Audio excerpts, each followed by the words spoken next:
Yeah. It says the broadcast is live. Jason, congratulations. Live. Our first StreamYard. Yep. Supposed to be able, no. As people are coming in, I'm hoping as we're figuring this out for our first time.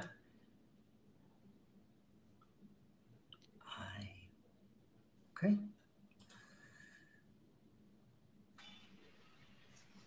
I cannot see.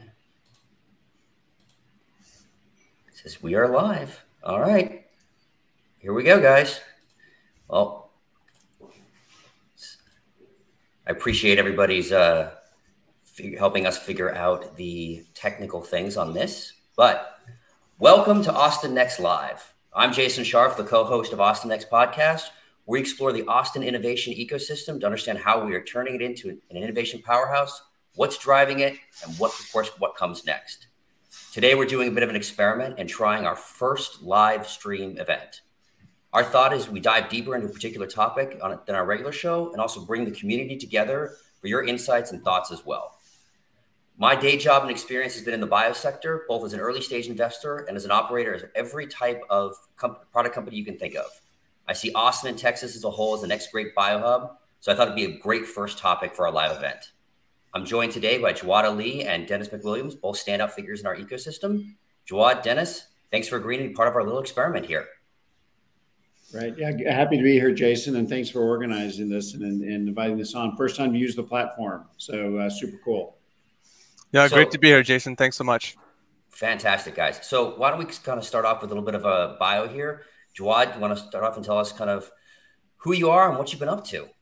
For sure. So I'm a surgeon here in Austin. I actually did my residency here as part of DelMed. I was the first graduating class under DelMed, and then did my fellowship MIS Bariatrics, and actually came back to Austin partially because there was so much excitement and growth in the medtech sector here, and I wanted to be part of it. And so now I'm a full-time surgeon here, do medtech consulting, also started Austin MedTech Connect as a way to kind of break the silos and help fulfill our potential as the next digital medtech superpower. Dennis? Gosh, I feel like I'm on the exact opposite end of the life cycle here. I've been in. I was actually born here in Austin. I've been I think a fixture in the Austin ecosystem on the life science side for the past 20 years, and then before that, more broadly in Texas. I started my career in biotech on the startup side. So most of my career has been in starting life science companies. In the mid 2000s, I moved back to Austin and, through an entrepreneur residence program, started a company called Apollo Endosurgery. And Apollo Endo is actually based on the west side of Austin and employs over 250 people around the world now, and is a publicly traded company. And I left Apollo a few years back, and after 25 years of starting companies here, decided I wanted to work on the other side and joined Sante Ventures and a partner here now and investing across medtech, health tech, and biotech. Fantastic. So I'm going to start really, really big. I've used the term biosector here because I'm trying to be as all-encompassing. I don't know what the magic term is. Dennis, let's start off with you. How would you define the biosector, and how wide or narrow would you use that term? Yeah, it's a good, and I see lots of people, it means lots of different things for different people. I mean, personally, my nomenclature taxonomy has typically been, the life science sector, and within life sciences, we break it down into three, at Sante at least, we break it down into three core sectors. One being biotechnology, which is, captures both, kind of advanced biotech techniques as well as probably small pharma and small molecules and what would traditionally fall under that segment. MedTech for us is, what we call hardcore medical devices. So these are devices used in procedures or implanted into patients, but have a mechanical aspect and are regulated by the FDA as devices. And then there's this, I'll refer to it as the other sector, but the other sector dwarfs, to some extent, the medtech side and to some extent the biotech now. And that's, I would say health services, tech-enabled services, health tech, digital health.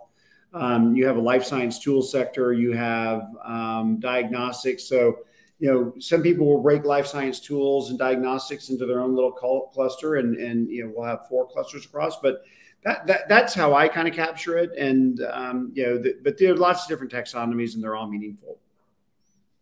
Joao, what are your thoughts? Yeah, I mean, we've talked about this before. I mean, partially, as Dennis said, there's not a perfect, box system that includes each category neatly. And then now I think as we move forward into the whole like advanced digital side, there's so much more overlap, I mean, like you don't really have hardware only devices as much. Almost all of them have some software component. Then they all kind of play into some kind of delivery model, cost savings strategy, and so there's so much more overlap. I mean, I'm most familiar with the term medtech, and I kind of broaden that to include some of the digital side of things, and then to exclude some of the small molecule healthcare delivery side of things. So maybe that's one way to think about it. At least when we were building Austin MedTech Connect, we started with that premise, but I know we've kind of broadened that over time because it doesn't make sense to exclude some of those other things. Autonomize is a good example. I mean, is that medtech? Probably not, but we still include it under our umbrella. So, I mean, one of the things that I think about, right, and I'd love to please people in the comments give us your thoughts as well, is how do we be all encompassing? You said, Dennis, so your other comment, right, was starting to grow and kind of encompass everything. I almost see it as a broad scale, right? If I think on one end, the tools, right, you have the synthetic biology, automation, software for different types of life science companies, to that middle group of diagnostic, therapeutic, med tech, all the stuff we all kind of historically. And then my other category, but you kind of have services, the care delivery, right? We have InsurTech. We have, and I just blanked on the name, but the new care delivery that's coming out of the ex-dean of the med school, right? You have, what do you put Everly Health in there? How do you think, tech-enabled service for something like Wheel, right? Being able to add marketplaces and remote. So it's getting bigger and bigger, which is great because I think that we want to have it be as large, and that's part of where I think we're going to shine. But yeah, I always struggle to make sure that we be encompassing in the terminology, right? Yeah, I mean, you can. I mean, another way to look at it is really kind of turning it around from a patient perspective, and how does it ultimately, how does a company's offerings or a technology connect back to the patient? And it doesn't have to be a direct patient contact. In the case of biotech or medtech, I mean, a lot of the companies you just mentioned can have a pretty important patient impact, but it may be more indirect through different services and things that they provide. So I don't know. I mean, maybe it's one of those things when you see it. I mean, we defined it, of course, from an investment thesis perspective in terms of areas where we feel comfortable investing or not. As we get further out from that direct patient contact from a device or a drug or a service, it gets a little bit trickier for us to feel that we understand the ecosystem well enough. I mean, a lot of the things you're seeing in consumer health are super interesting right now. We've traditionally at Sante not done a ton on the consumer side. We now find ourselves doing a couple of consumer services plays on that. But I think that's the patient side is another way to turn around and look at it as we try to build a lens. Yeah, no, and I think there's a good couple of comments here. Logistics, just the underpinning of how we, back to that kind of delivery, how do we get from A to B? I know one of the, I used to work at Becton Dickinson, and the ex-head of the medication management delivery or management solutions business I was part of now runs cold chain technologies about, getting vaccines where they need to go, and especially during the COVID pandemic. And then, yeah, as you grow out to say, does ag tech count as that? Especially as you think of like the synthetic biology stack that gets into it as we're changing that. And and Patrick, I agree. I've never liked med tech from a perspective of what does that mean, right? I mean, I think it's been more of an evolution, as you said, like from medical devices, but does that mean procedural medical devices? I've created a new surgical tool versus, hey, we're going all the way over to digital health, and where does that kind of fit? That's good. So I mean, hold on. I mean, just on that. I mean, I think for me, med tech, I find medtech one of the easier ones, at least maybe historically, just since we've been in it. I mean, medtech to me is the medical device segment of the industry. And, I think that's a fairly clear, at least for people who do medical devices, we consider medtech capturing that particular piece of it. I think as you think about medtech and health tech, those get a little bit, can get fuzzy sometimes. I mean, does biotech truly encompass pharma? Right. Just small molecules, biotech or not. I mean, so a lot of that just it comes out of historically how some of these industries have evolved over the years. So Dennis, so we see now, like, the FDA looking at software as a medical device. So how are you defining that? You put like the software into that because of, as you think about from the regulation and patient perspective, or is that in a different category? Yeah, no, I mean that it's a really good point. And I think for us, as we think about software, or I'm sure we'll talk about artificial intelligence here at some particular point. I mean, there's this whole additional layer of software being able to connect. And if you think about the Venn diagram of these segments that we've established, I mean, software is becoming a more important piece and tool of that. So a couple of the companies in our portfolio, I think of a company like Clarity, which is developing, basically an AI approach for a kind of a whole new way of understanding and managing risk of breast cancer. I mean, technically, the heart of that company is a software company. We look at it as really as a health service company. At the end of the day, it's providing us service and the benefit to patients that we pull through. But at the end of the day, the core of that technology is software based. And so, I think a lot of us who've been in these segments for, in my case, 20 years. I mean, we're always trying to connect these new technologies back to our historical norms of, like, I'm trying to connect it back to a framework that I have in my brain of what a medical device is, or what a healthcare services company looks like. But that's being challenged now. And I think we're just, we're all kind of struggling to figure out. And it's not really necessarily just from a nomenclature standpoint. I mean, it's really, I think, for investors and for entrepreneurs, we've tended to define for ourselves, business models and ways that we understand the way certain industries work. But how do you build a money generating business with an AI tool? So a lot of this is really kind of being defined right now as we go, and we're all trying to kind of figure out what that framework really looks like. I mean, one thing that we had thought about was not just from the insider's perspective, but when you look across at the broader community and try to engage people that maybe haven't been as engaged. Like, one goal for me personally was to engage the broader clinical community, and I think medtech is a term that most people at least are kind of familiar with, and that's something that a different perspective to think about versus like some of these other terms like tech bio and things like that. People are kind of like, well, I don't really know what that is unless you're in the industry. And so, I mean, with MedTech Connect, that's why we went that way. And, software as a medical device is a really interesting perspective, because if it's regulated like medical device, does that fall under MedTech? And in some ways, it's kind of a moot point, right? I mean, it's not what you call it, it's what you do with it. Yeah, tech bio, which is a term obviously I started using a lot, is, a whole new term, right? Digital health was new, 10 years ago. And we talk about, Dennis, you mentioned like artificial intelligence. That's probably a good place for us to ask the question of we're based in Austin, and I'm going to give you my answer real quick and then ask viewers, what is it that makes Austin? What's our special sauce? And I do think about it as, I talk about like convergence tech, right? It's the ability of taking things like artificial intelligence. Can people still see us? Let us know in the things. I'm getting some errors. Hopefully people can still. Yeah, so I heard that it seemed the live feed crashed. I mean, we're so popular, so many people on board that LinkedIn couldn't handle it.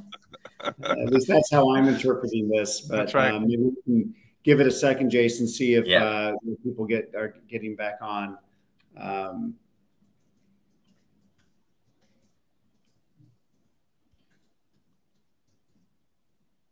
Okay, I'm getting a combination of people saying, yeah, we're fine, and some people saying there's some video issues. Skipping around a bit. Yeah, at least you guys look great on my screen. So likewise. I did a Tabata workout right before, so I think my metabolism is still going. Well, it looks like it's coming in and out, Jason, so maybe we can kind of keep going. So I appreciate everybody's work with us with this experiment, and hopefully we'll learn over time on how to do the right things. Great. Thanks everyone for that. So what I was trying to move into the next question was, what is as we think about Austin, right? And this general ecosystem, what's the special sauce? What kind of makes us, us unique? I'll kind of stay, where I think, which is, it really is the convergence technology. It's able to bring AI, software, business model changes to these different types of problems that we face in healthcare. But Jawad, why don't we kind of start with you? What do you think? Yeah, I mean, historically, as you all know, Austin has not been like a top 5 life science powerhouse. But looking to the future, I felt like, and I'm obviously a newcomer here, I'm looking to learn, and talking with you all about this kind of stuff is really exciting for me because I'm always looking to like reframe things and learn new things. But just the combination of having all the UT knowledge base and talent, all of the tech companies like Meta, Google, Amazon here, and then combine that with the startup energy, all of the investment resources, and then it gets super exciting when you think about the regional metros, right? Even if you just take San Antonio and all the clinical volume and medtech or tech bio life science activity there, and you combine that, it seemed like the potential is much more than some of these historically robust areas in terms of growth over the next 5-10 years, especially as you think about the growth isn't going to be in pure hardware, right? It's going to be in the advanced technology like the Neuralink kind of stuff or the software as medical device kind of stuff. And I felt like that was a real advantage that we had here in terms of having a lot of the building blocks, people, knowledge base, excitement in the city and in this region. Yeah, I think those are all good points. I mean, as I think back, gosh, over the last 20 years and what's really been driving the kind of the more recent growth, I point to the people and the entrepreneurs. Something it's weird. I mean, Austin catches a lot of flack sometimes for its own personal view of itself at times from other cities in the state. And you're right, we don't have from a healthcare research perspective, we don't have the same resources that they have in Houston or well, no one really has it relative to Houston, but even Dallas and San Antonio to some extent. But Austin has always had and been able to attract really solid entrepreneurs within the healthcare space and medtech, biotech. Each of those segments, there are really talented entrepreneurs here. Some that have relocated and some homegrown. You think about Rick Hawkins and Matt Winkler and some of the people that have just been stalwarts of the space for a long time. And I think that's just kept a pretty steady stream of entrepreneurial talent here. Austin, again, I'll tout out our venture community. I mean, you've got Sante, of course, which has been more than 15 years in the Austin community. And while we don't have a manifesto to invest like locally in Austin, I mean, the fact that we're here, certainly allows us the chance to push and drive when we can on that. Revival Healthcare just raised a large fund and is based here in Austin. S3 is doing MedTech now. So I think that combination of entrepreneurial talent and venture capital here, and now of course we have DelMed, which is a huge add to the community, which is not only bringing new resources to Austin, but I think really helping assembling a lot of the life science technology at UT. I mean, UT's always had some very strong technology, within the biotech and medtech and engineering side. But I think DelMed is actually allowing that to centralize in ways that, people haven't really appreciated before. And, there's some real stars over there. And I think that's helping with the local ecosystem as well. Jess, you've been here for a long time, and you said with Apollo and the like. Do you see the types of companies that are starting to grow up and be unicorns? We talk about Matt Winkler and Asuragen, which is very different than the current unicorns of Wheel and Elligo and Everly Health. So we seeing a change in what is defined as an Austin company? I don't know that I would say that's necessarily a change. I think now we're just seeing more success more broadly. I mean, I think the companies you just look at Everly. I mean they've really built this amazing healthcare business and did it here in Austin, which is really great to see. And so I think the fact that we can build companies like that of that size and scope and scale is just a great sign of the health of the ecosystem. Look, it's still hard to build.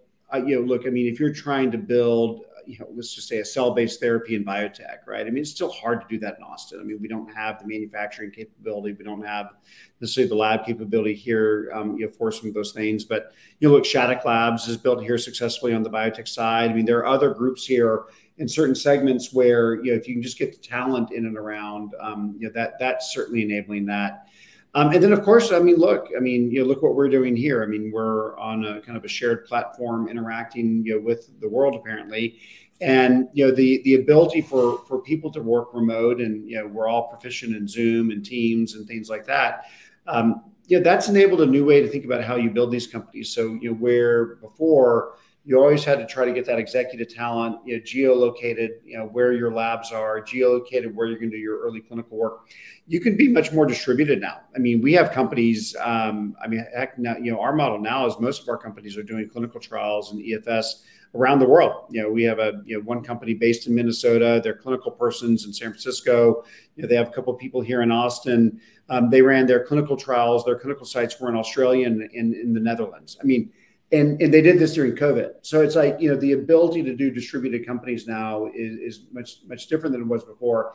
And that plays well to Austin, where you have executives who really want to live in this community. And I think that's what's driving a lot of that as we go along. Yeah, one question I had with that is, as you build these companies, it would be great to have almost like an algorithmic approach where you have maybe like the executive and tech team here, you have like a clinical trial site in San Antonio, you have maybe some offshore activity, but then you do it in a way that you can replicate and you can move people through, and then you kind of create that that muscle memory or experience in the community where people go through the reps and stay here, and then it becomes much easier. You kind of grease the skids for the next companies to go through. And I don't know if we really have that, but I think that's something that is going to happen over the next 5-10 years.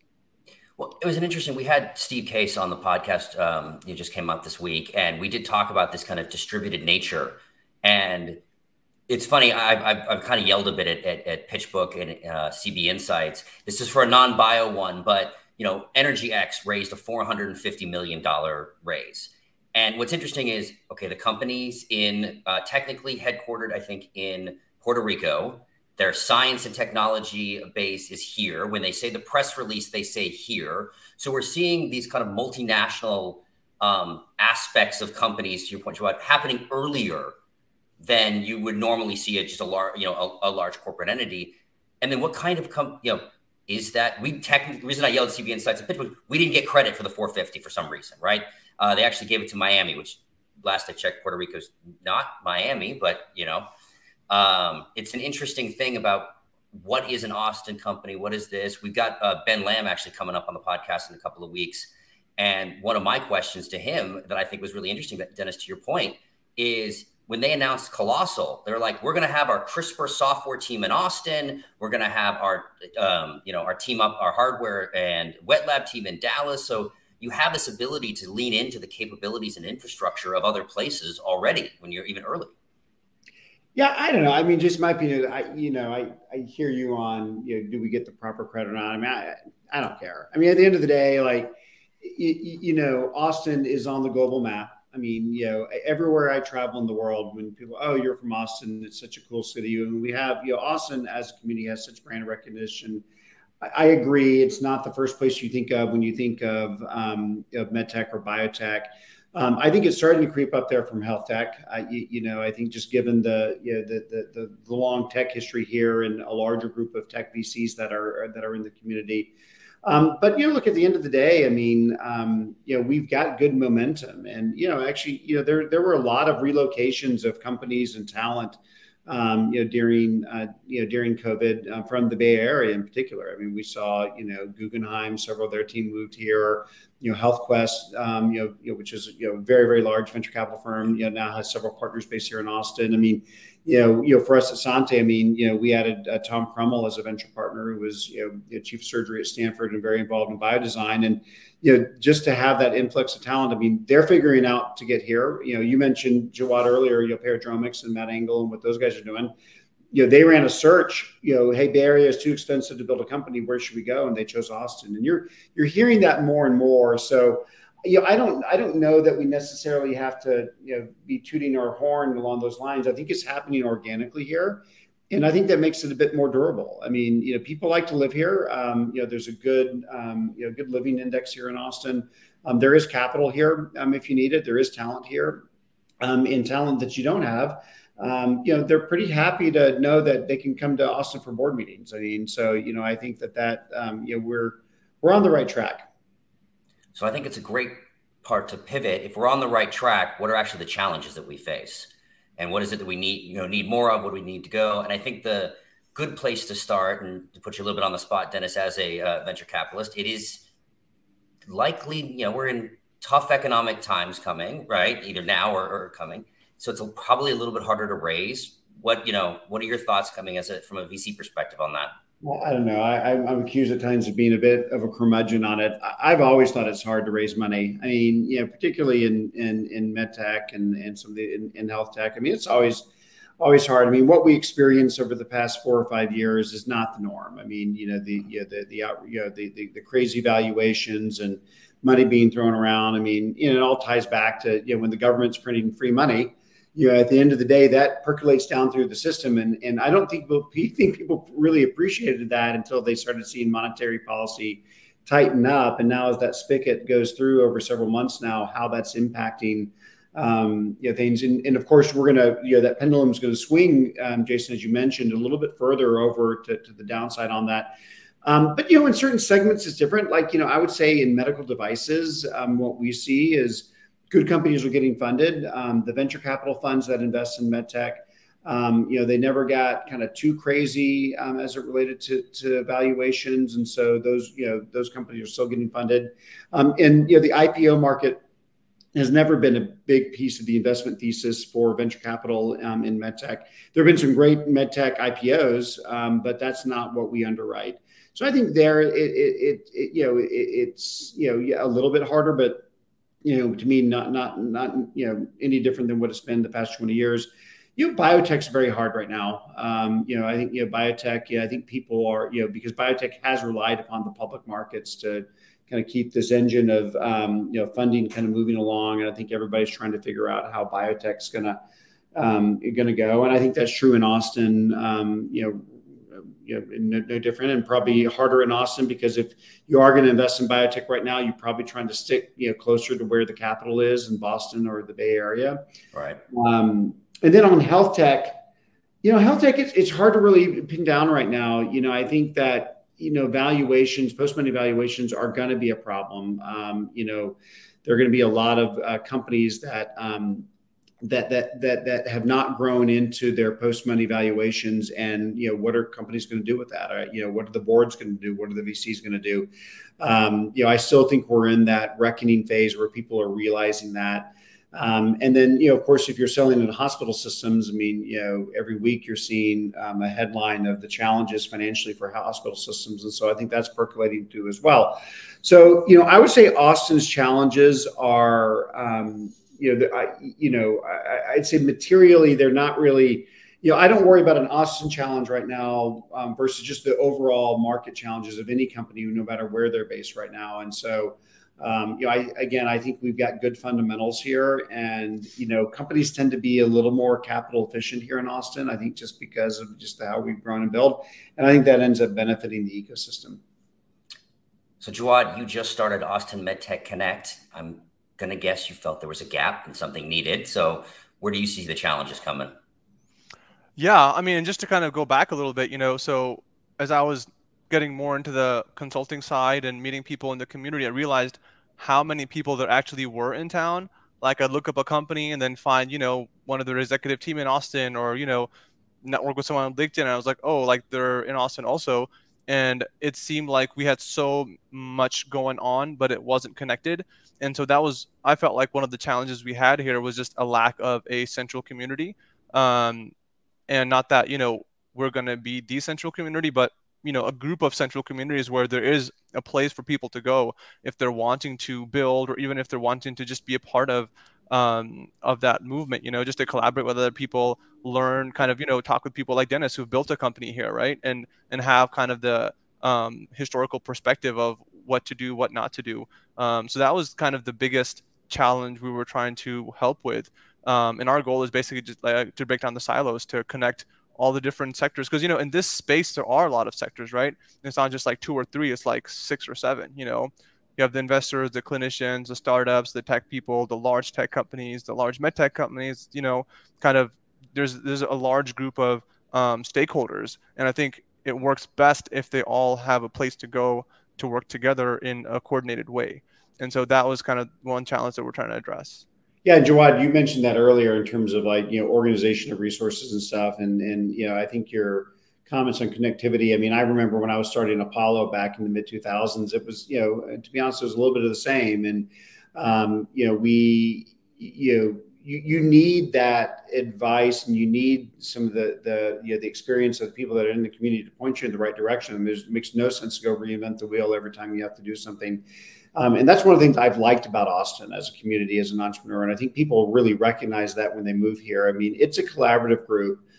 People are pretty supportive. I'm just looking at some of the names here that are putting on comments. These are people that I've known in this ecosystem for the past couple of decades, and we've always been able to pick up the phone and call each other, provide a resource, give that direction, and having kind of a single point of contact that Jawad is super helpful. If anything, just a traffic cop and direct people to resources that are there. I know for a while we had, just a group of entrepreneurs that would just get together and grab a couple of beers when times were tough. And I mean, that got me through some, the 08, 09, that's for sure. I don't know if Adam Berman's on here, but, Berman and I used to, our offices were right down the street from each other. And we'd had this little red phone 911 if one of us needed to go, complain to the other and get some advice. So, those things are really important. And I would contrast that with what you see in the Bay Area, like, with companies there. You do not necessarily have the same collaborative environment. Entrepreneurs tend to be pretty competitive. There's this, there's this, I can't help this other company because that somehow may, impact what we're doing. I think all of us in Austin, for the most part, feel that, it's a rising tide helps all boats. And, to the extent we can help each other, we're all busy, but everyone here is willing to raise a hand. And I think that's not just in the biosector. I mean, something that I've said many times. So I've only been here for just under 2 years and met an amazing number of people. And the driving factor of that is if somebody says they're going to introduce me to somebody, 80% of the time they do, which is an insane stat. As your point, like anywhere else in New York or like that, maybe a quarter. If you're half the time, it's going to be that. And you meet a lot of people, but then it's how do you get the critical mass, right? One of the things, and I'll say this, especially with the biosector, I'll say this out loud and be recorded on it. When I look around the networking or the industry groups in Austin, we have like 15 for the biosector, and we don't have the critical mass for that. I went to an event recently that was one of the names. There's like 20 people there, and I'm like, I'm sure that's not what they wanted either. And I'm like, yeah.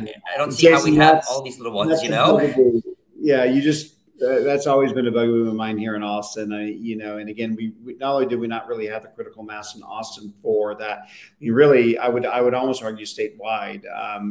If we took all the life science companies and infrastructure from Dallas, Houston, Austin, San Antonio, and some of the other regions, and combined that together, we could almost reach the feet of Boston and San Francisco on that. And so I just think we need to be practical about that. I mean, look, everyone wants to help, and I think that's great. And I think part of your point is that there are so many groups because so many people like connecting and doing that. Right. It is a challenge, I would say. I mean, if I think back when I was an entrepreneur, trying to navigate through that in terms of like as an entrepreneur, you need very specific type of help in networking at times. And, trying to navigate, well, what's the right group that I need to go to for that? How do I maximize my time on that? That can be challenging, depending on kind of where you are in that ecosystem. But I think, it doesn't take very long if you go to a couple of those events and you kind of find this network of people in Austin that are willing to help and contribute, but can you slap a name on that? Can you organize that? I don't know. I mean,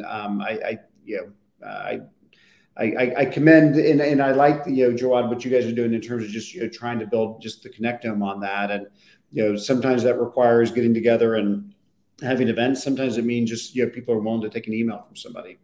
Yeah, and I think when I think about the community aspect, right? It's not. I think it's too quick to say it's this 100-person happy hour event, right? And especially kind of post pandemic, at least for me, that event has really come down in terms of its importance, right? It was always like that was the thing, but now we have different opportunities. You have Slack, you have digital communities like on Slack. Now I've always kind of run into issues that, and I've said this before, that I'm on like 7 different Slack channels, and 80% of them are all focused on very transactional. I have, I need, I want, I give, which is fine. You need that kind of thing too. But the ability to actually drive that, a conversation of like, how do we think about X? Or I have this problem that the answer is just not simply yes, no, or here's a name, right? Something I wanted to also kind of pivot to where I see some of the challenges is just straight up life science infrastructure, right? We do not nearly have enough wet lab space. I think ACC Bioincubator is amazing and the stuff that Nancy's doing over there. And it can't be every time I talk to somebody like, yeah, we're starting a new thing and it's over there. Like, that can't be the only option, right?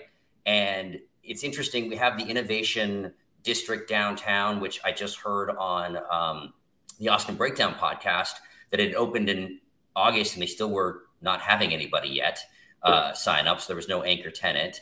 I think it's wonderful, if the rumors seem to be true, that Alexandria, bought the Teachers Texas Retirement Building, because I think having Alexandria here and actually having this be one of their core regions would be great. I'm not convinced that putting wet lab space, the most expensive type of real estate, downtown in the most expensive area, is the best move for how we can actually get the infrastructure. Because I think, I would assume, Dennis, that any startups that you guys back that would say like, yeah, we're going to go downtown and for the lab space, like, that's not a great use of funds. Or even back to your more fundamental point. I mean, if you're going to be building a cell-based therapy or a company that requires a ton of wet lab and space and experience, like, do you really want to do that in Austin? And we would say that. I mean, we would not, obviously, if we had a critical mass, we would do it. We would make it happen, of course. But it's like, it's not as easy as doing it in San Diego, as doing it in Boston and in the greater Bay Area. But so I don't know. I mean, I think, somebody on one of the questions, it looks like Scott Collins asked this question, other than capital, what could we fix? I mean, I do think solving a bit of the wet lab space, that's always been an issue in terms of how do we get biotech going here? Where's the spot that you can kind of get something kicked off without, kind of really burning all of your seed budget, which is most likely not going to come from venture out of the first go. Right. Those things are solvable. Communities, and Alexandria has done this in areas. You go to Dallas and look what they've done at Pegasus Park and some of the facilities there. There are good models of how you might be able to do that. Is downtown the right place to do that? I'm not sure. MedTech's a little bit easier. I mean, MedTech, you need, prototyping capability, which has gotten so much easier with desktop 3D printing and some of those types of technologies. We always joke that, the original Apollo offices on 7,000 BKs were the original MedTech incubator. We took that space over from a company called Calcitech. And then once Apollo moved out of it to a bigger space, Adam and TVA moved in. And then I actually think another MedTech company is now taking over the lease from Becton Dickinson. So that's like 18 years of MedTech companies in one small little office space. So, there's a lot of that kind of in and around Austin. And one thing that does help on that, though, if you think about infrastructure, we have had the relocation of some very large companies to Austin. You think about on the MedTech side, the whole St. Jude and Abbott thing has been pretty impressive. I mean, maybe not from a lab or benchtop research standpoint, but from a talent perspective, I mean, there's a lot of really good talent here in town now from some of those moves. And, I think we can start to think about equivalents on that on the biopharma, biotech side. Those things that always really help kind of build the overall infrastructure. Yeah, and I think about from when I say that our secret sauce is like the convergence tech, any sort of physical space, and I think in many ways, right, unlike say a Twitter or enterprise software, there is going to be a physical component to life science, right? You usually have a lab, you usually have something you need to run. Is being able to have a space that has computation, that has wet lab, that has physical, 3D printing, being able to build, med device prototypes. I think if we can have something like that, whether as an incubator or as Enrique said, or just as a space, right, that you can do, and then bringing in just kind of that creativity, I think really is going to be something that we can benefit from, right? And not just lean into one or the other, because I think we have just so much. I think it's the sector diversity, both across all sectors in Austin, and then even within the biosector, is we have a lot of different things. We're not one thing. Yeah, and I've heard rumblings of various projects and initiatives around there. I mean, yeah, it's hard for us to keep track of what's really going to stick and what's going to go. But you mentioned Alexandria. I mean, they're, that seems to be forming a bit. I mean, I know they're thinking of running, some type of health tech meeting here in the next few months, which I think is a good sign. Another good sign is just a lot of the bigger law firms that work with the health tech companies and biotech and medtech companies looking to set up offices here. Yeah. A couple of them are already here. And so, I think those are good signs that people are recognizing. I mean, it seems like Austin's on the top of everybody's next city to expand in list in healthcare. We don't always get over that line in terms of it actually happening, but I think it's something that seems to be percolating, and maybe we get over the hump. Yeah, and I think from the infrastructure perspective, I was just going to say it might make more sense to have like a distributed, coordinated network of resources that are easy to access for locals, rather than building like a super incubator center, just from a practical perspective, until we can have that critical mass of, we have all these companies coming through, to avoid kind of some of the pitfalls of having a space that's not used to its full potential. Jawad, who did that really well back in my earlier days doing this. BioHouston did a great job of that, and not only did they just catalog that for Houston, they actually for a while they were almost the de facto statewide organization on that. Jacqueline Northcutt was a great connector across the state, and Antonavi, who's there now, has a spectacular network as well, and that might be worthwhile. And they've always been super collaborative, but I think looking at some of the things that they did to enable kind of a virtual infrastructure, now they've got some tremendous hardcore assets. So you look at what they're doing at TMCX and is there. I think that playbook, that virtual network, is what eventually led to kind of these more bigger facilities that people like. Or we can go find the Austin version of Lyda Hunt and build Pegasus Park, right? I mean, there are a couple of ways you can kind of get to it. Yeah. But I like that concept, Jawad, of kind of building a network resource virtually at first that allows people to navigate through easier. Yeah, and I'll reach out to you to get those connections, because we're trying to help facilitate that, and so meeting with people who've done that will be awesome. Yeah.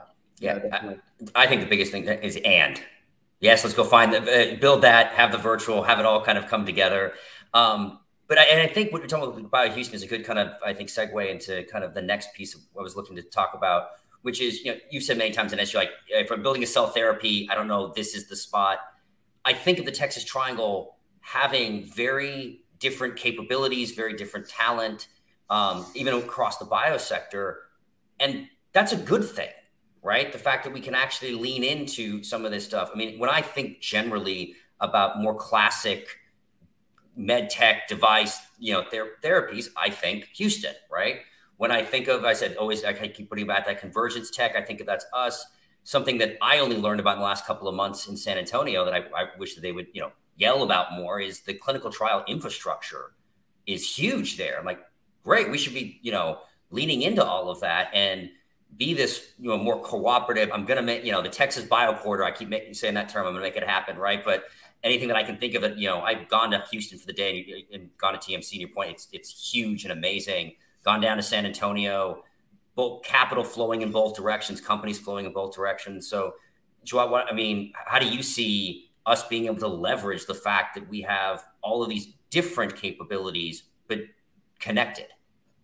I think, the problem is that we're not organized internally. So it's hard for us to interface with external networks in an effective way, right? It's not, you have to kind of do like these one-off things, and that's not practical to scale, So what we're trying to do is organize the Austin community and kind of have like a structure around it. And then we have a dinner coming up on December 8th for Austin and San Antonio community leaders to help build those relationships. And then I think that's kind of starting the ball rolling in terms of, we have all these different resources, but we're not even organized internally to be able to interface with these other cities like Houston or San Antonio. You have these, informal networks, which are awesome, but I think in some ways, I feel like we have the potential to grow in addition to that with more formal networks.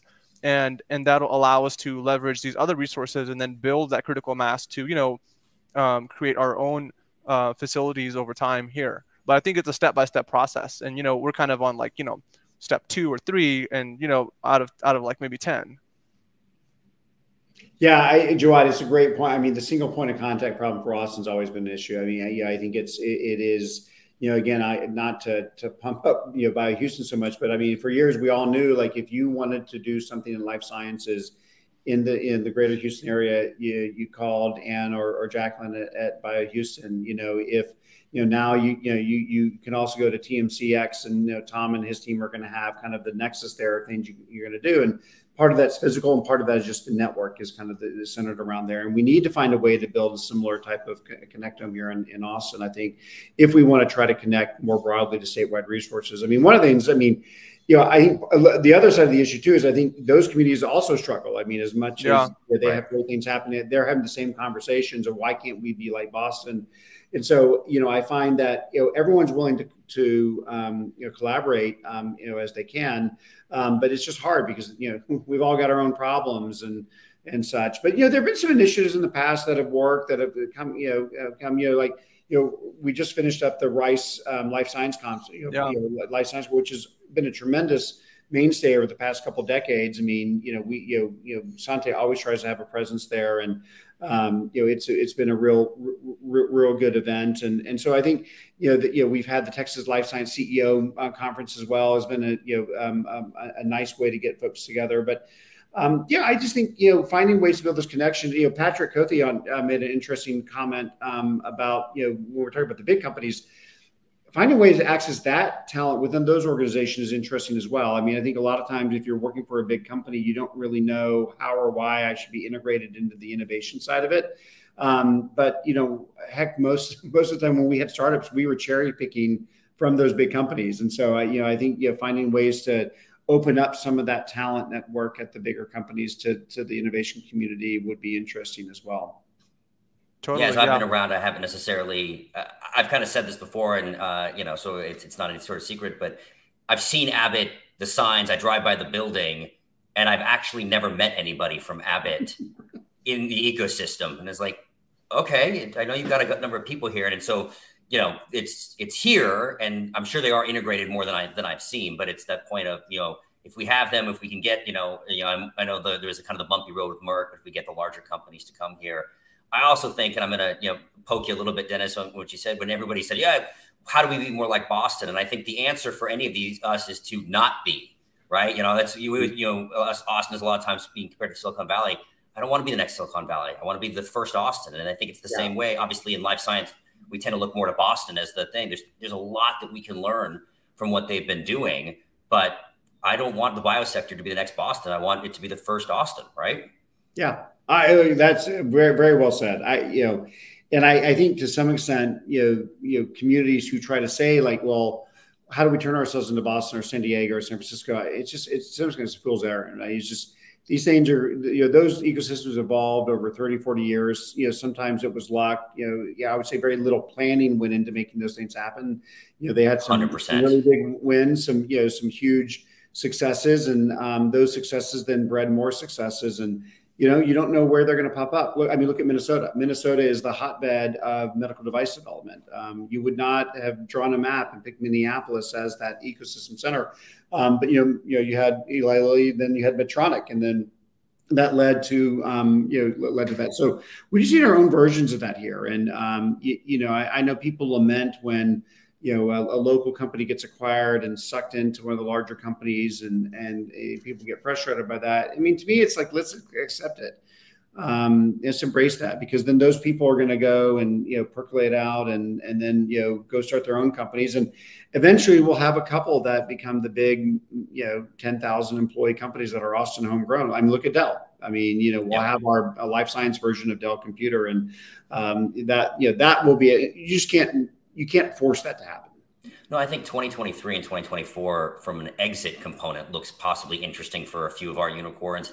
And I think Austin's now getting large enough companies that obviously this depends on the company, but if they are acquired, it won't be a pure suck in, disappear. It'll be, okay, now this is the hub for XYZ company that came here.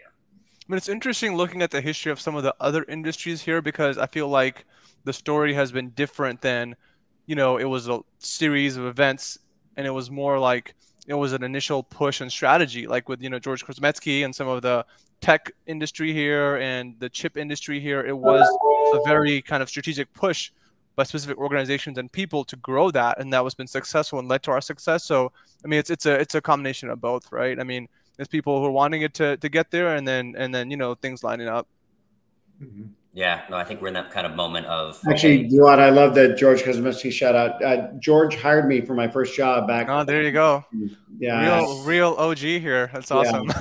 It is a small world. He paid me $10 an hour with a master's from Stanford University. Wow. There you go. That's what it takes. That's how badly I wanted to live in Austin. That's so cool. Well, this has been great, and I really appreciate Dennis and Jawad, both of you guys, right, and everybody joining us for this.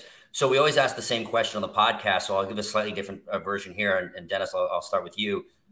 What's next for the Austin biosector? Gosh, what's next? I don't know. I think we're all kind of focused on how do we get through the next 12 months and, and surviving kind of the current conditions. But I'm still really excited about, having something like Dell Medical School here and some of the things that are happening at the university. I get excited by, a lot of interesting homegrown research here, having CIPRIT in the state supporting a lot of that. I think there's just a lot of potential that's going to continue to unlock. So I'm still excited to see. We do a lot of company formation at Sante. It's something unique about what we do. And so a lot of times we will partner with academic labs and take something and pull it out and build a team around it and stuff. And, it's UT, I'll be frank, is, at least on the bio side, has not been kind of, first stop shopping. We've missed a couple of spectacular successes out of there, but now it's a place where we're looking to build, and, having the medical school here and that infrastructure and that kind of aggregation of the life science technology on campus I get excited about that and look forward to see how that combined with some of the new influx of life science ecosystems and the venture funds that are here and the money that's in and around here. That's an interesting combination. Jawad, what's next? For me, I think it's a really exciting time in terms of having an organized community around bio and medtech, and allowing all the different people here to contribute to that and be a part of that. And then in turn, it facilitates their success. And then we kind of help the whole Texas scene rise. I think that's what I'm looking forward to over the next 5-10 years. So from my side, I think that it's just getting started. I think Austin and Texas are the next big bio hub in the state, as all of the things are kind of, I think, trending in our favor. And VCs are raising more money, startups are growing, and I think it's a lot of opportunity. So Dennis, Jawad, everyone, thanks for joining. This is our first Austin Next Live. Hopefully it went well and everybody kind of liked like we did. And if you enjoyed it, please give our main podcast a try as we continue to grow there, and we can be found on any platforms. So thanks again, and thanks for joining us.